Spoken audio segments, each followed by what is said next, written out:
আলহামদুলিল্লাহ, এবছরও গাছের মধ্যে অনেকগুলো ড্রাগন এসেছে। তো ইতিমধ্যে ড্রাগন গুলা পাকতেছে গাছের মধ্যে। তো ড্রাগন গুলা অনেক সুস্বাদু ড্রাগন। অনেকগুলা ড্রাগন গাছে এসেছে, কিছু ড্রাগন এখন পাকতেছে, এখন আরো ফুল আছে, অনেকগুলা ফুল গাছের মধ্যে আছে।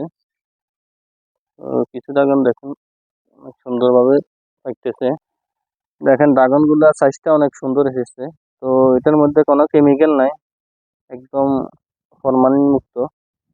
সাধারণত আমরা বাজারের মধ্যে যে এরকম ড্রাগন গুলা দেখি বাজারে, এগুলোর মধ্যে রাসায়নিক কীটনাশক ইউজ করা হয়। দেখেন নিজেরা ড্রাগন গাছ রোপণ করে বিষমুক্ত ফল খেলে স্বাস্থ্যের জন্য অনেক ভালো হবে এবং অনেক সুস্বাদু এবং অনেক মিষ্টি এই ফলটা।